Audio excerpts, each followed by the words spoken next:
At first she thought that the retribution was an illness, then that retribution would come through death. But when the third person died, and the diagnosis turned out to be false evidence, she understood it was not treason. It was a hunt. She considered herself a victim, then an executioner, and in the end she turned out to be a pawn in the very game that her own sister started, and by the time the truth was revealed, it was already too late, because one of the dead was not at all who he claimed to be. It started the way silence always does. Soft, familiar, easy to ignore. Like the faint hum of a refrigerator or the ticking of a wall clock. Darnell and I had been married for 8 years, and if someone had asked me back then, I would have said we were happy. Not ecstatic, not perfect, but settled. Comfortable in the rhythms of each other's lives. Our house in Raleigh was just far enough from downtown to be quiet, but close enough to the life we'd built. We had routines, schedules, his work events, my freelance projects, Sunday dinners with the same wine. We knew how to present ourselves well, to look whole from the outside. The first crack came in the form of distance. Not the kind you measure in feet or hours, but the kind that lives in a glance held too briefly, or a touch that no longer lingers. Darnell began staying out later, claiming deadlines, client dinners, emergency meetings that never used to happen. When he was home, he was polite, present, but not really there. His phone became an extra limb, always in his pocket or face down on the kitchen counter. I told myself not to be one of those wives, not paranoid, not insecure. I trusted him. Or maybe I was just afraid of what it would mean if I didn't. I ignored it for a while. I busied myself with work, picked up an extra client, repainted the guest bedroom. But at night, when he turned away from me in bed, when the warmth of his back became a wall, I started to feel it in my bones. That shift. That ache of something about to fall apart. I started watching him when he wasn't looking. The way he smiled at texts. The way he avoided eye contact after dinner. I counted the seconds between his replies. I noticed when he started using cologne again, even on Saturdays. It was a Tuesday when I found it. He'd forgotten his jacket on the dining chair, and I was about to hang it up. I don't know why I checked the pockets. Maybe I was looking. For proof, maybe I was hoping not to find it. But there it was. A folded piece of paper from Raleigh Diagnostics, crumpled but not torn. I smoothed it out with trembling fingers, already knowing I wouldn't like what I saw. The words were simple, clinical, final. Your HIV test has returned positive. Please contact your provider for follow-up. The world didn't collapse. It didn't explode. It just stopped. Everything around me, the ticking clock, the hum of the fridge, the birds outside, went quiet. And then came the rush. Of breath, of heat, of bile crawling up my throat. I dropped the paper like it burned me and backed away, as if that could make it not real. I didn't cry. Not then. There wasn't room for that. My mind was already racing. When, how, who. I remembered the last time we were intimate. Weeks ago. Maybe a month. He'd seemed distant then, too. Less passion, more obligation. I hadn't questioned it. We'd been busy, tired, normal. I felt stupid. So incredibly, painfully stupid. I called my doctor the same day. I didn't wait. I drove across town without telling Darnell and sat in the cold, sterile room while they drew my blood. I kept. My hands clenched on my knees the whole time, pretending that if I stayed still, my world wouldn't move. The results came back in 3 days. 3 quiet, aching days where every sound felt too loud, and every glance from Darnell felt like a betrayal. I didn't tell him I knew. I didn't ask. I just watched, studied his face, waited for something. Guilt, shame, confession. But it never came. He acted the same, made coffee, checked his email, kissed my cheek with the same lips I used to trust. When the call came, my heart was already in my throat. The nurse's voice was soft, too soft. She didn't have to say it twice. Positive. That word sat in my chest like lead. I thanked her. I don't know why. Habit, maybe. I hung up and stared at the wall until my legs stopped shaking. I didn't scream. I didn't throw things. I just went numb. Something in me broke that day. Not all at once, not dramatically, but like ice cracking beneath your feet. Silent, sure, irreversible. I walked into the living room and looked at Darnell sitting on the couch, laughing at something on his phone. And all I could think was, how long have you known? How long had he been carrying this secret like a loaded weapon, pressed between us in bed? I should have confronted him right then. Should have screamed, demanded answers. But I didn't. Because deep down, some part of me already knew the answer. I saw it in his eyes when he looked away. I saw it in the way he said, "I love you," like it was a habit, not a truth. The silence between us wasn't new. It had just finally decided to speak. I didn't sleep that night. I laid in bed next to Darnell, staring at the ceiling, listening to his breathing. I could feel the space between us like a wound, pulsing and raw. He slept soundly, maybe too soundly, like someone who had made peace with something dark a long time ago. I kept wondering when it happened. Was it months ago? A year?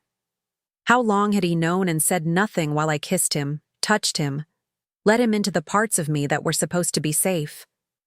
By morning, I wasn't numb anymore. I was hollow, the kind of hollow that echoes when you move. I made coffee like I always did, watched him walk into the kitchen with that same sleepy half-smile. He kissed my temple, asked if I'd seen his blue tie. I handed it to him without a word. It felt like handing over a knife. I wanted to scream, to shatter the stillness, but something stronger held me back. Control. Cold, hard, suffocating control. It wasn't until that afternoon that I knew I couldn't sit with it anymore. I waited until he got home from work. I said we needed to talk.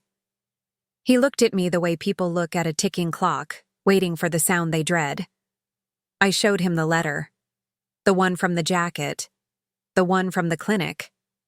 I didn't say a word, just watched his face shift. The denial came first, automatic and smooth. Then the silence. That awful, heavy silence. Finally, the truth spilled out, slow, pathetic, and ugly.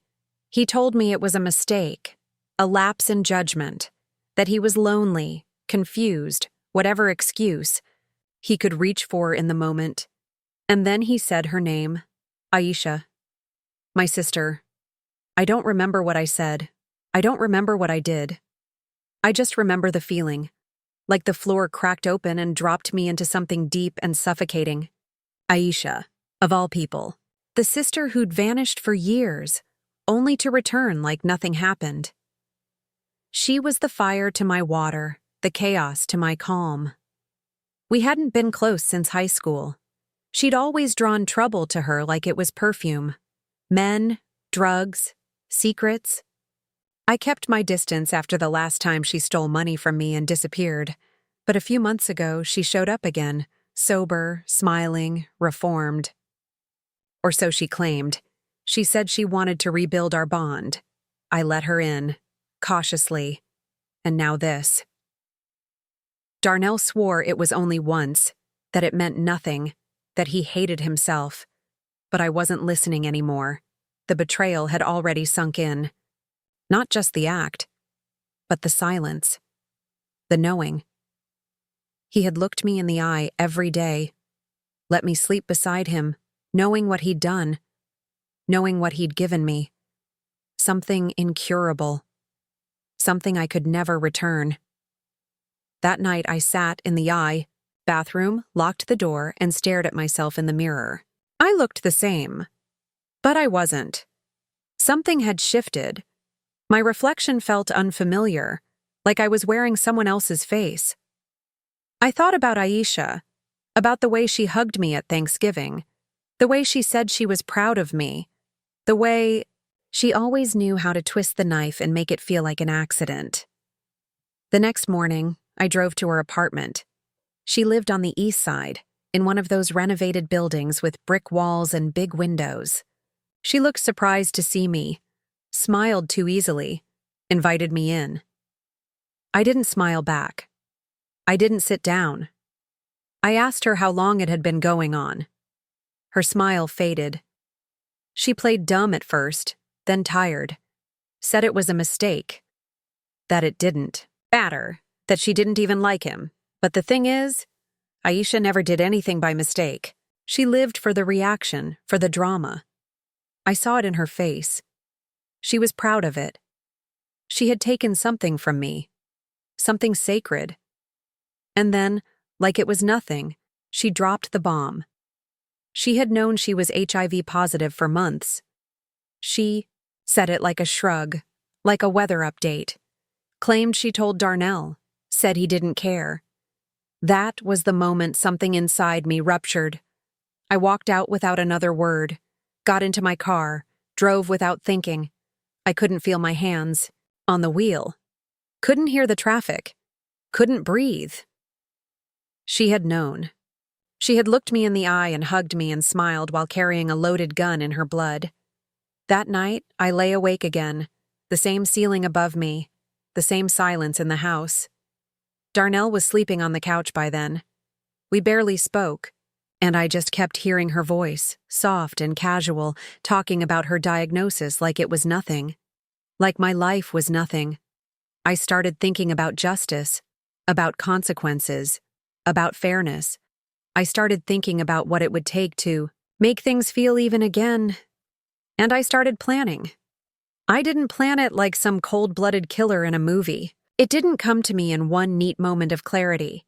It built itself slowly, piece by piece, like a shadow growing longer with the setting sun. At first, it was just a thought, a fantasy I let play out in my head while I stared at the ceiling, at night.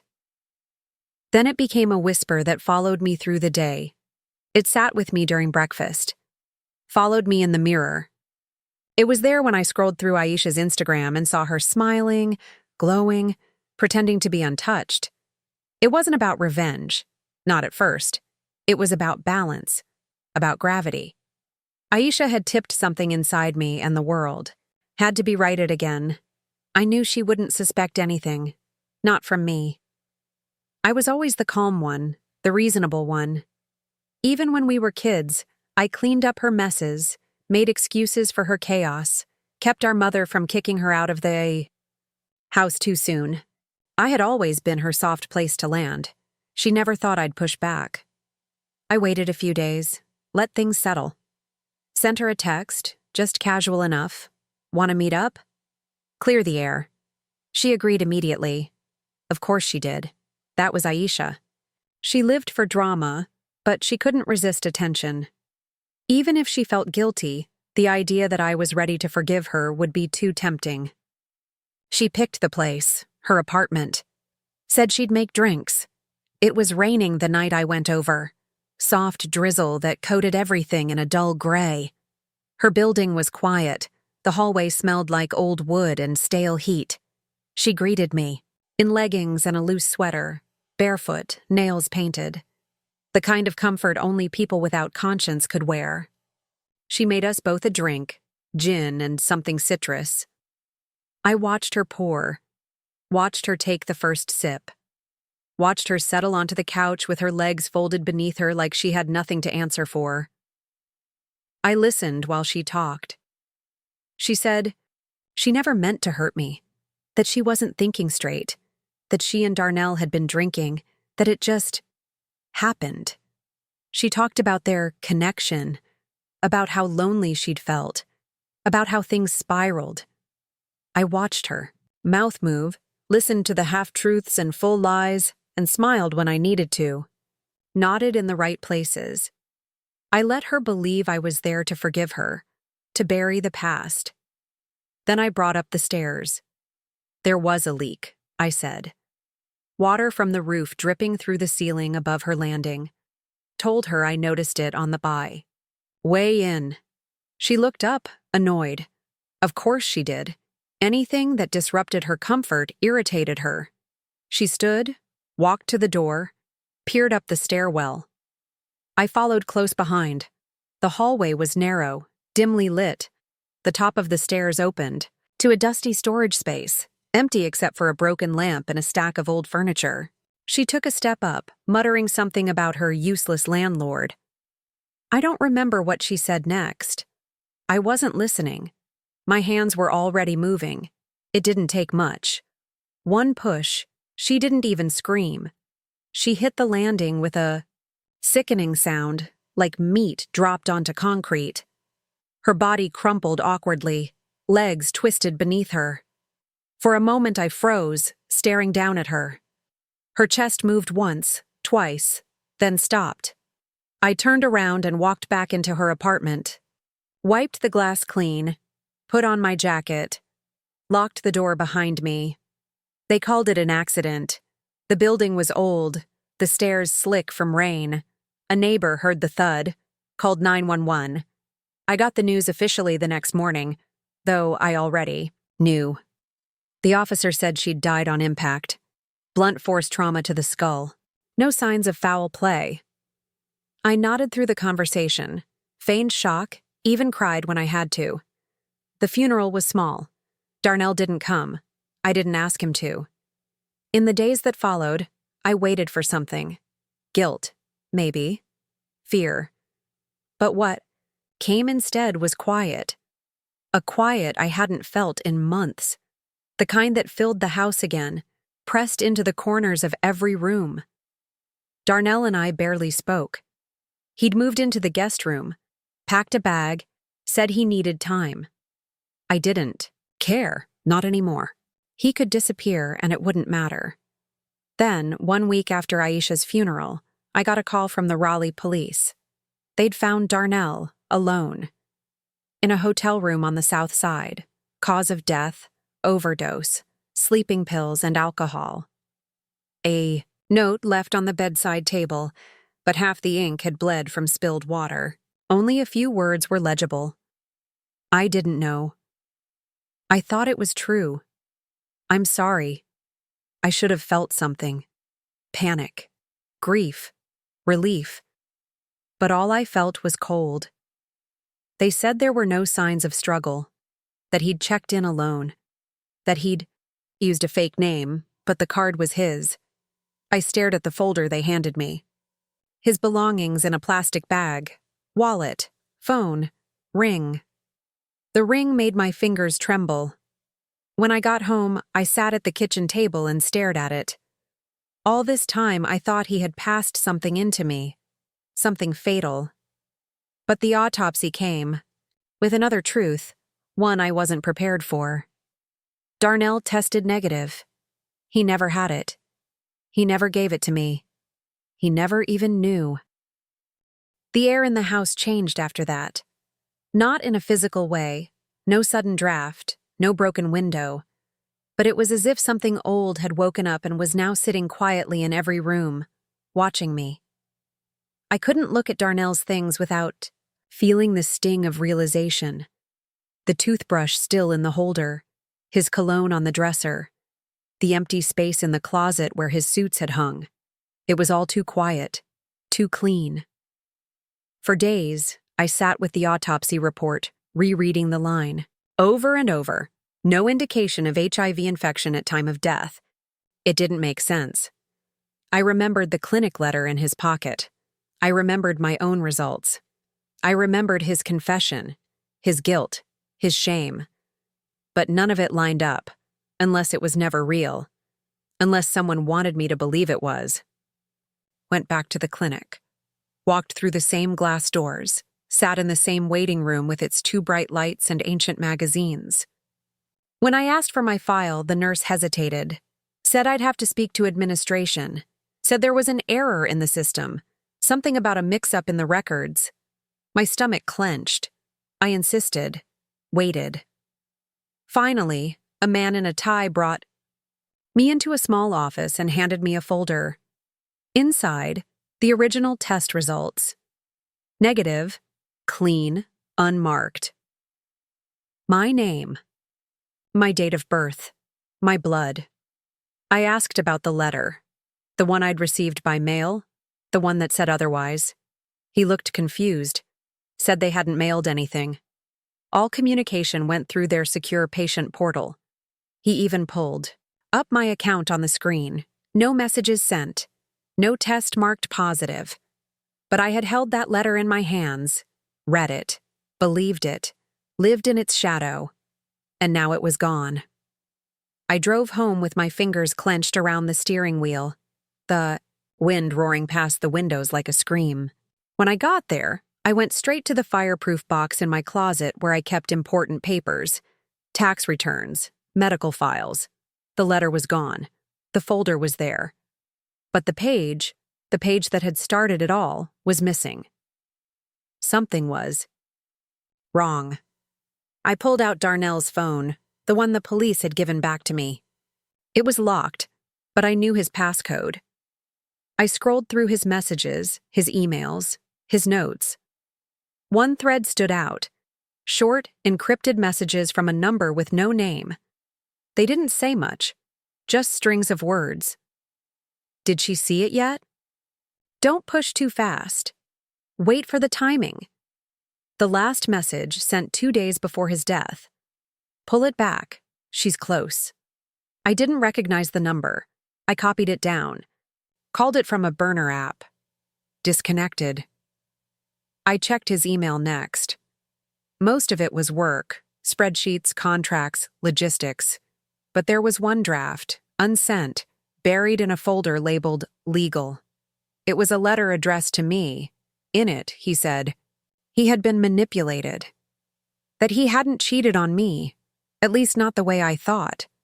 That Aisha had come to him, told him things, showed him a letter from her doctor, said she was sick, that she had made peace with it, that she didn't want to die alone. He'd been drinking. He said he made a mistake, but afterward she told him it was too late, that I was infected now too. He said he didn't know if it was true, but when I showed him the letter, he believed it. He wrote that he hadn't felt sick, that he had planned to get tested again, privately. But someone was watching him. Someone had told him to keep quiet, to let things unravel. I read the letter 3 times. Then I went back through the messages, found the number again, Googled it, nothing. Ran it through a few online lookup services. One result came back. A name buried in an old work contact list from Aisha's phone, backed up to the cloud years ago, Terrence Hall. I didn't recognize it, but something about it felt sharp. I searched it, got a few hits. A doctor from Georgia. Internal medicine, no recent practice history. Last known employer, a small clinic in Savannah. Terminated in 2013. Reason, misconduct. No details listed. But I knew Aisha had lived in Georgia for a while, had mentioned a boyfriend there once, years ago in passing. She had laughed when she said his name, called him intense, obsessive. Said he was too controlling. I dug deeper. Found a forum post from a woman describing a man named Dr. Terrence Hall who had harassed her, stalked her. After being reported, he vanished. She claimed he'd changed his name and moved north. One comment beneath it, anonymous. All it said was, "They never believe you until it's too late." I stared at the screen, and a cold understanding settled over me like fog. Aisha had destroyed him. Maybe truthfully, maybe not. But he had disappeared, lost his license, lost everything. And then, years later, her sister tested positive. Her sister's husband took the blame. And then, 3 weeks later, 2 of them were dead. And the third? That was me. and I had started to wonder if I was ever the one playing the game, or if I had been the target from the beginning. I didn't sleep. I sat by the window until morning, watching the empty street outside shift from dark to pale gray. The name Terrence Hall pulsed behind my eyes like a headache that wouldn't fade. The more I tried to make sense of it, the clearer one truth became. I had never been in control of any of this. Not my diagnosis, not the affair, not even my rage. I had been pulled through every moment like a marionette, and someone, him, had been holding the strings. The next day, I drove to Aisha's apartment. It was still sealed, yellow tape across the door, an eviction notice pinned on top of the lock. Her things were probably being processed somewhere, boxed up, sorted, filed into evidence no one would look at again. But I remembered something she told me once in passing, about a man who had followed her for months after a messy breakup in Georgia, about how she'd moved twice and changed her number, but he always seemed to find her. I'd rolled my eyes back then. Aisha had a flair for drama. She loved to be the victim and the center of every room. Now I wasn't so sure. I went to her old storage unit. I still had the spare key she'd given me when she moved back to Raleigh. Said she needed me to help keep her grounded. The irony of that wasn't lost on me now. The place smelled like mildew and dust. Her boxes were stacked in a crooked tower near the back, old journals, clothes, photos. I opened them one by one, digging through the past. Then I found it. A black zippered portfolio with medical documents. And tucked inside, folded in half, was a letter. To whom it may concern. The page was from a clinic in Savannah. It wasn't addressed to Aisha, but to Terrence Hall. A patient report. It listed her full name, date of birth, and in red ink, client refused post-diagnosis counseling. Signed out, against medical advice. The date on it was almost 5 years ago. There was also a photograph paperclipped to the back. A blurry image of Aisha walking down a hallway, her back turned, her posture tight and defensive. I don't know why the photo existed, or why he had it printed, but I knew who had taken it. He'd been watching her long before she came back into my life. I found a flash drive in the same portfolio, no label, just a plain black stick. I took it home, plugged it into my laptop. At first, nothing happened. Then folders appeared, one named V, one named D, one named A. My name, Darnell's, Aisha's. Inside were documents, surveillance photos, screenshots of emails, audio files. I clicked on the first one and heard my own voice, a conversation I'd had with Darnell in our kitchen months ago. I don't remember what we were talking about, something about his schedule, some joke about dinner, but it was unmistakably real. The mic had picked up every breath, every clink of a glass. There were other files, clips from Aisha's apartment, her talking to someone on the phone, crying, yelling. One was just the sound of her breathing in her sleep. Then I opened a document, labeled Sequence Plan. It was a script, not of words, but of actions. A timeline. Insert falsified results. MD. Deliver anonymous clinic letter. D. Trigger confession. D. M. Reinforce guilt loop. Apply emotional leverage. Via A. Monitor for escalation response. M. Ensure collateral loss. A. M. Conflict. Observe emotional fracture. Capture final confession or breakdown. It was all laid out like a case study, like an experiment. And I had followed it, step by step, rage by rage, death by death. It wasn't just revenge. It was orchestration. I scrolled to the bottom of the file and found a signature line. But it wasn't signed Terrence Hall. It was signed Dr. T.M. Harlan, a new name. A cleaner one. I searched it immediately. The result came back fast. Dr. T.M. Harlan, Ph.D. in behavioral psychology. Lecturer, Consultant. Former researcher in criminal manipulation techniques. Terminated from his position in 2014 for unethical experimentation involving patient trauma simulations. No charges ever filed. He had vanished after that. Until now. Until us. My stomach twisted. I wanted to scream, to smash the laptop, but I couldn't move. I was frozen, knees locked, breath shallow, because I wasn't just looking at someone else's madness. I was looking at mine, twisted and fed back to me, reflected in the blood and the funerals and the silence that had followed. And it wasn't over. There was one last folder on the drive. Dated 3 days ago. Inside, a single video file, labeled with today's date. I clicked. It was a security cam feed. From inside my house. The living room. I watched myself walk into frame, sit down with a glass of water, and stare at nothing. And then, 2 seconds later, a figure appeared in the far corner of the screen. Just a sliver of a face, half lit, watching. He'd been in my house. He'd already been here. I ran through the house like something was still inside, room by room, closet doors flung open, windows checked, cabinets yanked. I even looked under, the bed like a child afraid of nightmares. But there was no one, just silence, just shadows, just the slow, creeping realization that he hadn't needed to be here now, because he'd already been, maybe many times. Maybe every time I'd felt watched and dismissed it as paranoia. Every misplaced item, every creak on the stairs, every flicker in the corner of my vision, I had explained them all away. I had called myself crazy, but he had been here. That night I slept with a kitchen knife beside me. Not that it would matter. People like him didn't need weapons. They used trust, emotion. They turned your own hands into the ones that did the killing.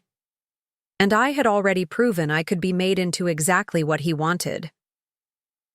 In the morning, I drove to the police station.